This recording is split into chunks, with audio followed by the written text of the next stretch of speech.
वो मुलाकात जो मुकद्दर में थी।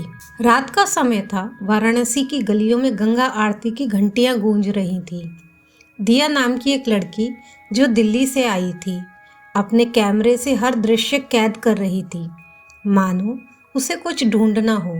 दिया धीरे से खुद से, शायद मैं यहाँ शांति ढूंढने आई हूँ, या शायद अपने किसी अधूरे हिस्से को।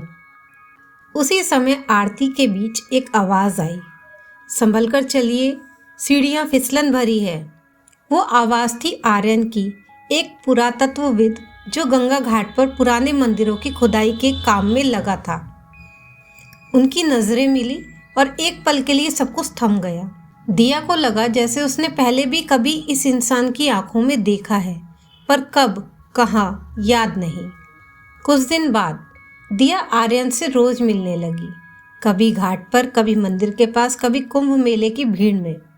उनके बीच एक गहरा जुड़ाव था, बिना बोले भी सब कहा जा सकता था। एक दिन आर्यन ने पूछा, क्या तुम्हें नहीं लगता कुछ बातें हमने पहले भी की हैं? दिया मुस्कुराई, हाँ, पर शायद किसी और जन्म में। दोनों हंसे, पर उनके दिल में एक अनजाना डर था। दिया रात को अजीब सपने देखने लगी, एक पुराने किले में आग, मंदिर की घंटियां और किसी की चीख, दिया मत जाओ। आधा रास्ता, भूला हुआ वादा। एक दिन आर्यन एक प्राचीन मंदिर की खुदाई में था। वहां उसे एक पत्थर की तख्ती मिली जिस पर लिखा था, दिया और आर्यन, अनंत जन्मों का बंधन। वो चौंक गया। उस तख्ती के साथ मिली थी एक सोने की पायल, बिल्कुल वैसी जैसे दिया के पैरों में थी। आर्यन ने सब दिया को दिखाया। दिया ने पायल छुआ और उसकी आंखों से आंसू बह निकले। अचानक उसे याद आने लगा, वो रानी थी राजवंश की और आर्यन एक साधारण सैनिक। उनका प्रेम वर्जित था और उस जन्म में उसे दरबार में आग में झोंक दिया गया था, सिर्फ इस पाप के लिए कि उसने प्रेम किया।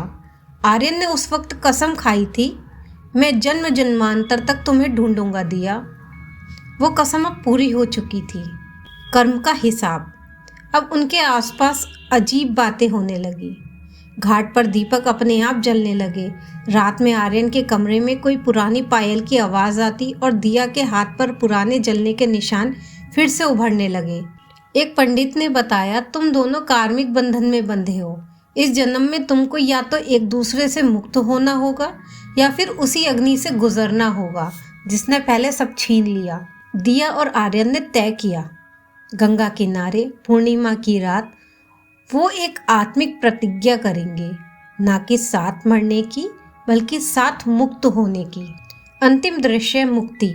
पूर्णिमा की रात थी, गंगा में दीप बह रहे थे। दिया और आर्यन एक दूसरे के सामने खड़े थे, आंसुओं में भी शांति थी। दिया, अगर अग्नि ने हमें अलग किया था तो अब वही हमें मुक्त करेगी। उन्होंने हाथ जोड़े और दीप जलाकर गंगा में प्रवाहित किया। जैसे ही दीप बहा, एक ठंडी हवा चली और गंगा के पानी में दो रोशनियों का मिलन हुआ। अगले पल दोनों गायब थे, सिर्फ दो दीप जल रहे थे, साथ साथ दूर तक बहते हुए। कई साल बाद दिल्ली की एक कॉफ़ी शॉप में एक लड़की बैठी थी, नाम आर्या दीवान। उसके सामने एक लड़का आया, हंसते हुए बोला, हाय, आई एम आर्यन। दोनों के हाथ छुए और एक पल के लिए गंगा की घंटियां फिर गूंज उठी। अंतिम संदेश। कभी कभी किस्मत हमें वही इंसान फिर से देती है ताकि हम अधूरी कहानी पूरी कर सकें। किस्मत का खेल सिर्फ सजा नहीं देता, कई बार वो अधूरे प्रेम को अमर भी कर देता है। अगर यह कहानी आपके दिल को छू गई हो तो हमारे चैनल को सब्सक्राइब करें, लाइक करें और शेयर करें। हम जल्द ही मिलेंगे फिर एक नई कहानी के साथ। धन्यवाद।